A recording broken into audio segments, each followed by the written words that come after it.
Hello everyone, my today's sustainability topic is sustainable communication. So, from the United Nations Sustainable Development Goals, there are many goals, and today I will focus on the goal number 16. So, goal 16, I'll just read out from the website. Promote peaceful and inclusive societies for sustainable development. Provide access to justice for all, and build effective, accountable, and inclusive institutions at all levels. So, this is the Sustainable Development Goal number 16 as stated by United Nations and has to be implemented by all the countries. So the question is, it's a lofty goal. It is something that for achieving the target date is 2030, means almost one decade is there. But how do we go about after knowing that this is the goal? So just because the goal is clear, the path we still have to really navigate.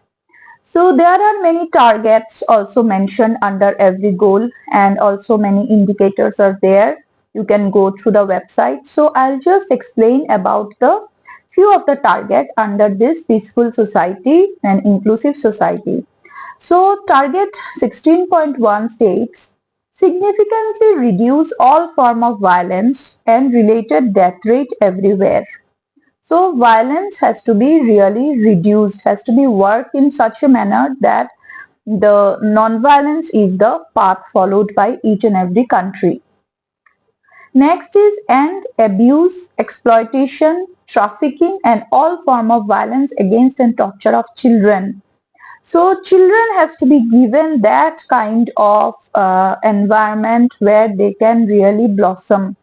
They can be really embraced and prioritized in so many things happening in this world, but children need the priority. So we have to end abuse, we have to take action so that there is no exploitation done. And then there is promote the rule of law at the national and international level and ensure equal access to justice for all. So likewise there are many targets and indicators. Anybody can go through if you are interested. 16.10 target is that ensure public access to information and protect fundamental freedoms in accordance with national legislation and international agreement.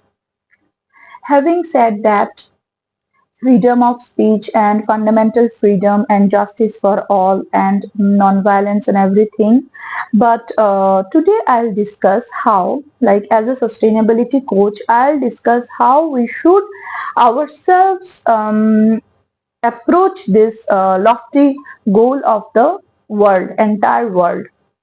So we already know that non-violence is the path. But if you are in a path, you know the road. Now the road is clear that this road goes to sustainable development, and there is another road that goes to destruction. Okay, this road will take us forward. The human civilization will move forward, and this road will take the human civilization in the path of destruction. So the two roads are clearly stated in the SDGs. Okay, we will get a clear idea that what is the road that we must choose. But just knowing the road will not help us. We have to take some action on daily basis. So what is that action? That action is dialogue. That action is communication. So this video I am making because there are many people who are sharing in the social media groups that I need psychiatrist, I need some counseling, I need somebody to talk to. Why? Because communication skill is completely missing nowadays. People do not have proper communication skill, and because of that we are suffering with many kind of diseases also, mental diseases also, and many setbacks, many unpredictable situation come up in our life just because we lack the communication skill. Maybe our intention is pure, Maybe we have all the knowledge in the universe, but when the expression is not correct, we cannot control this kind of violence or abusive environment. So what we have to do is that we have to work on our communication skill. Now another issue that is very much means increasing rapidly is the screen time. People are getting so much addicted to the reels and so many information about the politics, about the all kind of things. We are getting information about all kind of things, be it movie star, be it wedding of a celebrity, be it like any kind of world problem, world politics, everything, all kind of information are easily accessible and coming to us, even if we are not willing to spare our time in that area, but still some kind of marketing strategy is also there that we like a magnet, we get attracted towards the social media, towards the all the information. So what happens is that we get disconnected from our immediate circle, immediate environment, be it our parents, our husband, life partner, our children, or our real friends, our close friend circle. We are getting disconnected because of this virtual world.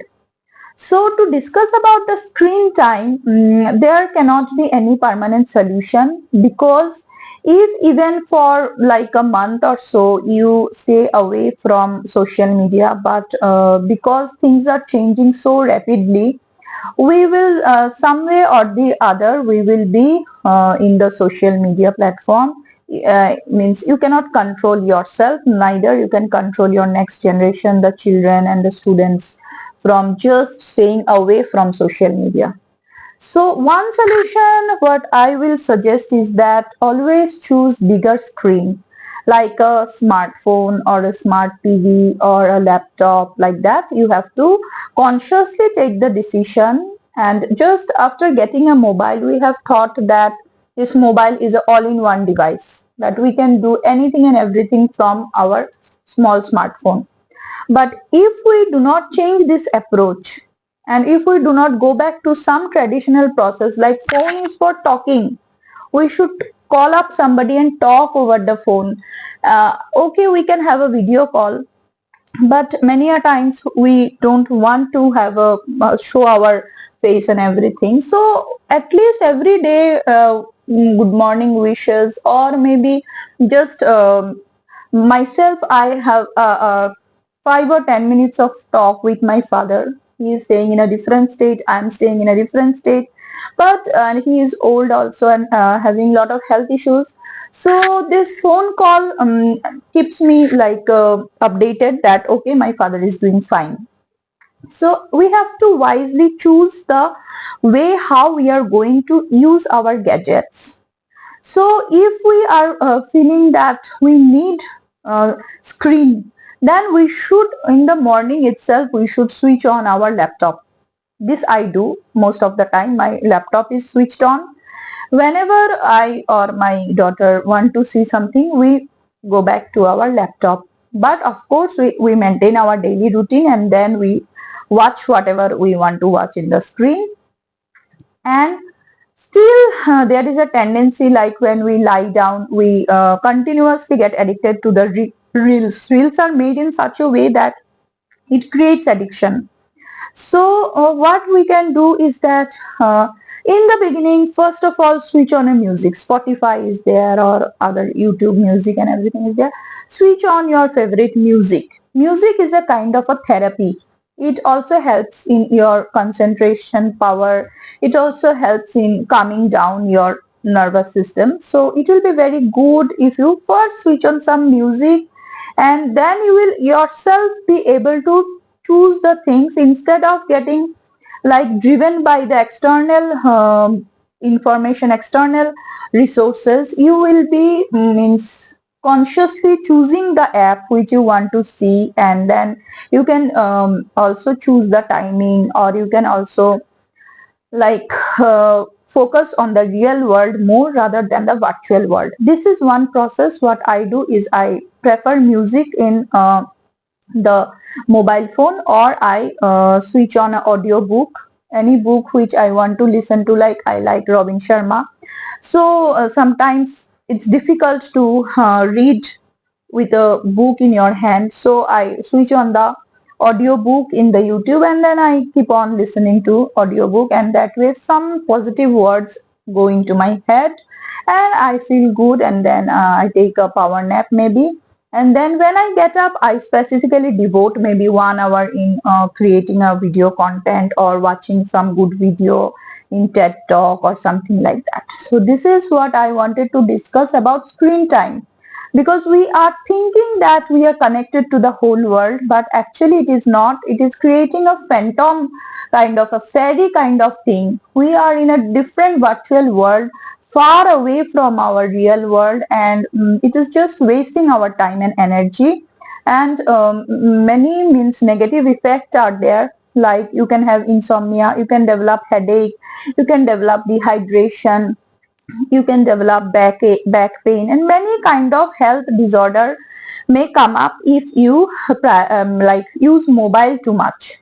The screen is not a problem is with the mobile. And mobile is the advantage I will say is that whenever you are outside, you do not know a location, you want to meet somebody in an unknown location, your mobile will help you. You can be more confident and like street smart, like you can go anywhere with a mobile. And also like you can remain in touch with everybody. Any person needs you any moment, the person will be means can access you anytime. These are the advantages, but not that everything and anything can be done by mobile. So I will download all form of app and I will do everything on my mobile. That is not the correct attitude. We should invest money on buying big screens, okay, like tablet or laptop or all these things. Next point about communication is that yes, hybrid mode of communication is there. We can have video calling, audio calling, we can have text messages, we can also send email. So in the beginning, when technology was just starting, I remember I used to like mail my friends some long, like earlier in my school days I used to have pen friend. So I used to write letters to a friend, and then the friend used to respond to my letter. So nowadays students and children do not enjoy that pleasure in writing letters and receiving letters from close ones. But my beginning of my like using technology phase was like I used to write email to my friends who were doing PhD in USA for some suggestions for any kind of things. I used to write long email to them, and they used to also respond with email. So this was a really something of means deep connection, you can say. Like you are connecting with the person. Here the it may be electronic media, but the main thing was your heart's feelings, how you are expressing through a letter format. And it's maybe going through email, not like a letter, but it has its own charm. So I wish someday, like after maybe, if not me, maybe my daughter's time will come when people will communicate more through email and write long letters to their loved ones. But however, now that the scenario is mostly about chatting, WhatsApp chat and all these things, still I will request that prefer one-on-one chatting rather than group chat, because group chat is for a different purpose and one-on-one chatting is for a different purpose. And the focus should be like the person, the friendship. So to develop a sustainable friendship, you need both this online thing also, because advantage of online communication is that it can be done immediately. Anything you are feeling, you can share instantly, and also you can remain like your own daily routine remains undisturbed. You can do a lot of things. You can take care of your home, you can take care of your business, you can take care of your all kind of responsibility, like multitasking you can do if you are connected online. That is the advantage. But the bad side is that people on the other side, how they are feeling. If you are not hearing the voice also, you are not seeing the person face to face, there is a possibility that whatever you are, from your end, the sincerity you are showing through your WhatsApp chat, the other side may not be that sincere.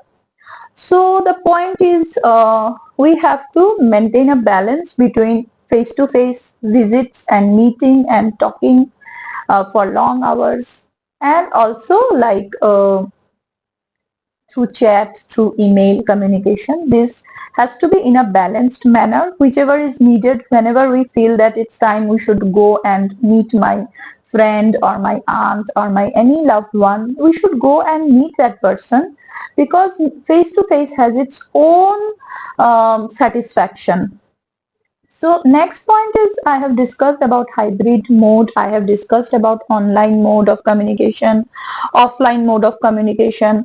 So if we are only in the fear that I will not be online too much, it will create lot of problem, then is a chance that you will miss out on important events going on, many meetings going on, many information coming for you. So no point in fearing anything, just that we have to be extra careful, always vigilant, that I should protect my health, protect my mental health, physical health. So that way nothing should, I should be able to use the things rather than things using me and really spoiling my life, spoiling my entire day. I should be wise enough to use things, for my benefit. Okay. So another thing I want to share is that written words. The written words are really powerful. So if we can write journal, so we don't have so much of time or so much of like friends available every time that we will sit and gossip, we will talk all our things and discuss everything, go out for advice and everything. But if we maintain a diary kind of thing every day, make it a habit to write down, this will help us also. And this, like, you just imagine how the earlier writers used to write so many prose, so many poetry, and these are being researched till now. Like Rabindranath Tagore's writing, till now people are like reading. I myself teach my daughter, like the main purpose why I taught her Bengali, her mother tongue, is so that she knows the richness of Tagore's writing, the things that I myself learned in my childhood, the poem, the dancing and the music and lyrics. Every lyrics are so meaningful, each word in the song are so meaningful. So I want the next generation also to enjoy that richness of literature. So for that, written words, yes, we should enjoy, we should read those words of great writers. We should ourselves also put an effort to write something meaningful. We can start with essay writing, we can start with letter writing, anything which we like, but written words have its own value, and it is an eternal thing that we are doing for humanity. I follow Chetan Bhagat, I follow Robin Sharma. I like their writings. So I think that writings are really important, and I also read my mentor's writings, Daisaku Ikeda. His writings I always find a solace in his writings. So I think written words are essential for us. We should be good readers, and also we should try to be good writers also. Another thing is that we should, while communication is the only way, So communication can be improved also. Our skill should be improved also. It's not just whatever comes in our heart, just because it is the truth, I will utter the truth anywhere. Like I don't have any sensibility to understand how another person will feel, whether he will be hurt or it will have a bad impact. I just know this is the truth, so I will bluntly tell the truth. It's not communication skill. So what is communication skill? The way to develop, nobody is expert, nobody is born expert in anything. We have to really practice it. Like the saying goes, like practice makes a man perfect. So how can we perfect our communication skill? Is our behavior, our conduct with others, with our immediate surroundings. Because immediate surrounding is the place, our immediate people, our family, our friends, our neighbors are the people who will really understand whether we are authentic, whether we are really maintaining good conduct. Because in virtual media it is easy to portray our positive side of our character, but to really exude a dynamic personality, it's important that you embrace and you really behave in a proper manner with your own family, with your friends, with your neighbors, like that.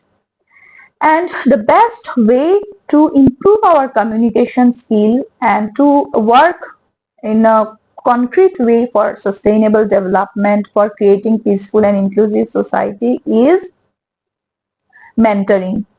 So we should choose the path of mentoring ourselves also. It's like a great good fortune if we can get one mentor in our life, like in our professional life maybe, or for our personal matter also.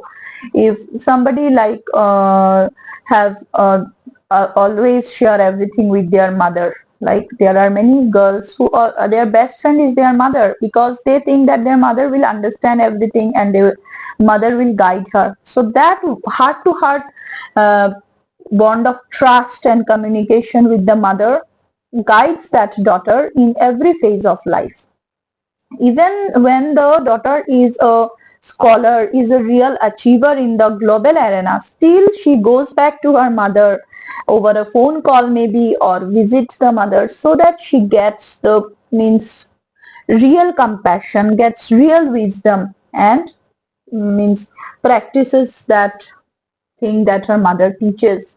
So that kind of mother-daughter bonding, if we can create ourselves, it's not always we will be in the seeking side. We can also choose one student and we start teaching that student and try to teach our level best, so that the student really can achieve her full potential and like grows in her own career path. So that will be a win-win situation. Both the student will also gain in this process, because having a real means teacher, having a genuine teacher, a wise teacher who really wants your growth and development, it's also very rare nowadays. And the teacher, I myself, if I choose a child and teach her with my whole being, with my entire being, with my whole sincerity, what happens, I grow in that process. My personality develops, my humane quality develops, and I develop as a overall, as a human being I develop. So it not need not be only studies. We can uh, mm, teach music, we can teach recitation, we can teach anything, like any form of art and craft we can teach to the another person. Pass on our everything that we have, the skill set, the wisdom, the kind of person I am. If I can pass on my positive spirit, my entire good things to another person, it is a win-win situation. I will also grow in that process. So this was from my side, that to achieve a big thing, that is a goal of all the countries.